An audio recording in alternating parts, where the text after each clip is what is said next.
thank you most of all to my glorious new wife. Oh. That's absolutely stunning performance.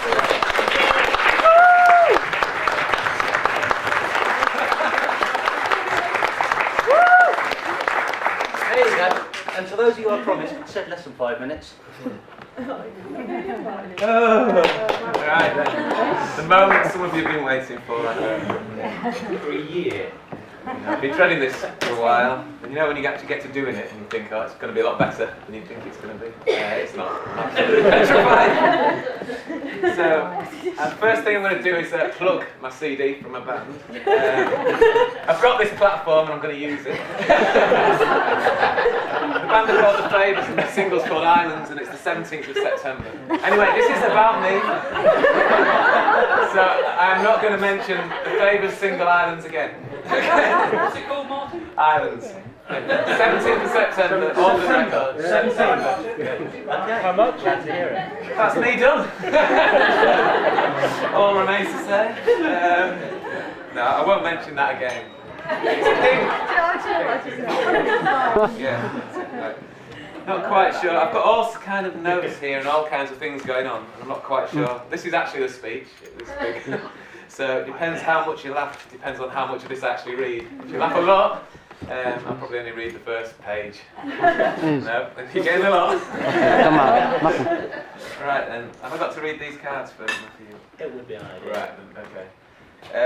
We've got a few cards from people who unfortunately couldn't be here today. The first one is from Vic's grandma in Mauritius. Why couldn't she be here? The main reason she couldn't be here. But she sent a lovely card and a lovely letter, so if I just read a little bit of it for you. Dear Victoria, Happy Easter.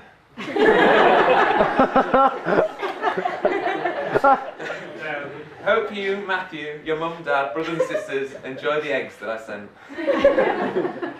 I also hear that you're getting married. I wish I could be there to be with you on your special day.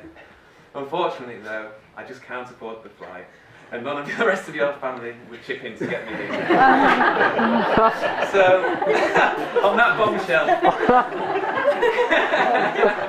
can I just say, happy wedding day, Victoria and Matthew. Vic, you've grown so quickly, and now you're going to be a married woman. Big kisses to you both, from Heidi and Ivy. So there you go. So that's lovely. Isn't that cheaper than a flight? That sounded sarcastic. If you're going to laugh, try and sound genuine. Right. Okay, another one. Dear Matt and Vicky, wishing you all the best for a long and happy life together, Keith and family. You know them? No, obviously not. They're not here. Anybody called Keith here? They don't care about you. Alright, let's see if we know these people. Congratulations and good wishes for today. Lots of love from Gay and Harry. Henry. Number But we 18. call him Number 18, Hawking Stand Cross. next to me. Oh, so is it Henry, is it? Okay, again, are you bothered? I've got some very nice ones from work. We've got a work card here. This is from Matt's work. All the best. That's a good one.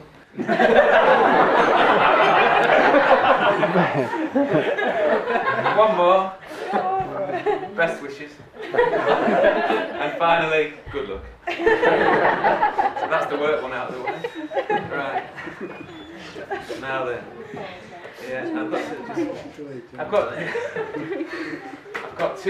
the one by. I'm not going to use my memory for this because I've tried that and I couldn't remember any of it, so we'll forget about that. I've got the little cue cards to just try and jog my memory, and I've got the full speech. And if he fails that, he's got the CD. Yeah, I've got the CD. Text it to the under 30s, man. That's it. I can't. Right. So, first of all, I'd like to say it was a massive surprise when Vic and Matthew asked me to be their best man.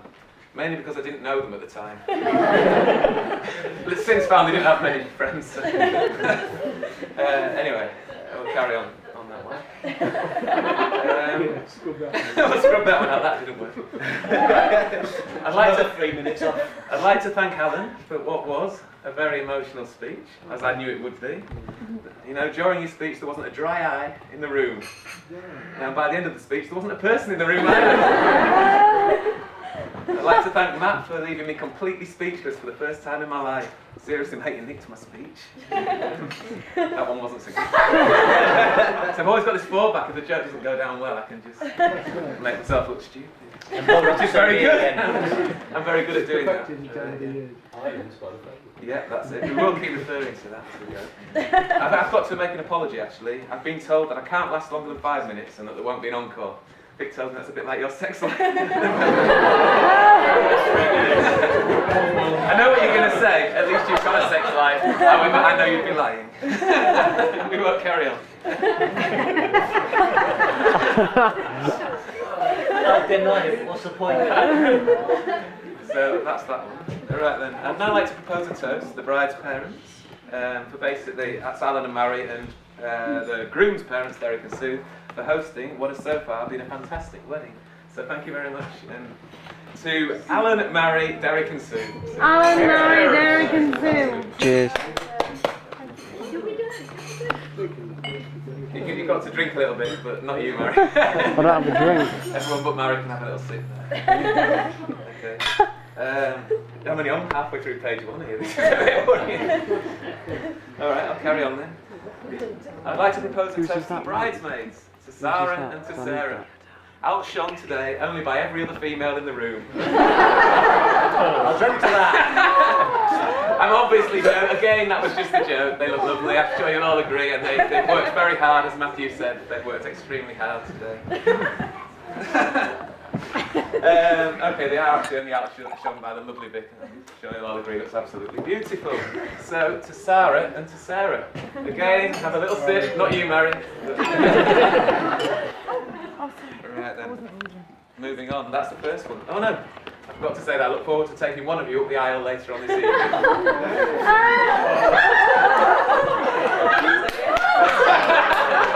Bloody hell. This is the censored version. Can I choose which one? Yeah. Can it be me? Okay.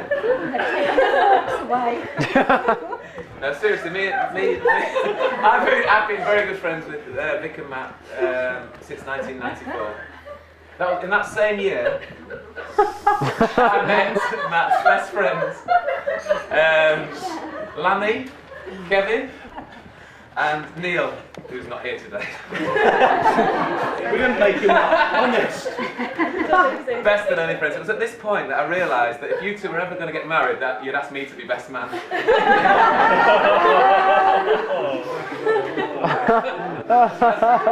As we all know, That was hilarious. there's been a 12-year... Again, that sounded sarcastic. There's been a 12-year gap between them getting engaged and then finally getting married. A lot you might not know that, but 12 years, yeah.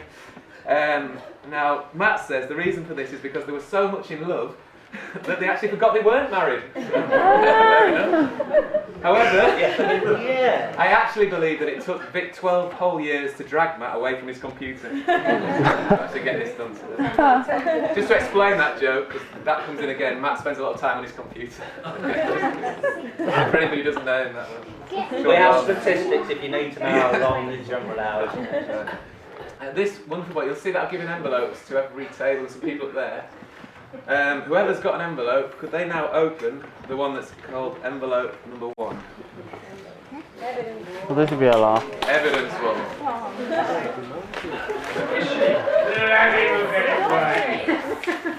Can I go now?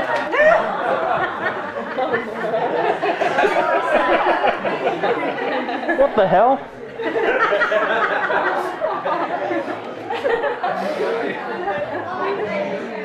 I can see it from here. Have a good look at that.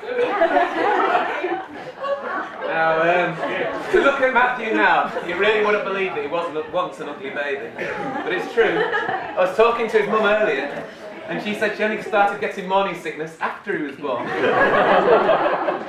fact, he was so ugly that his parents used to have to feed him with a catapult.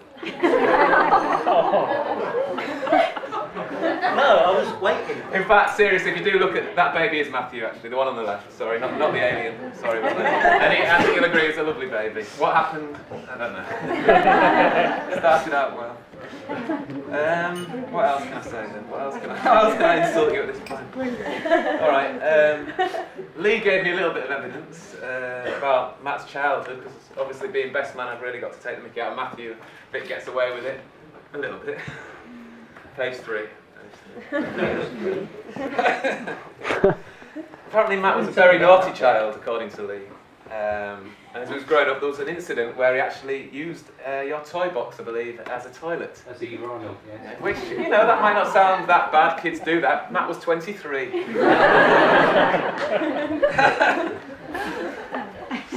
Another naughty incident was when he pushed The his worrying brother... thing about Here we that, go. obviously, I'm 23, Lee's 3.5 years older than me, and I weed in his toy box. Another good point.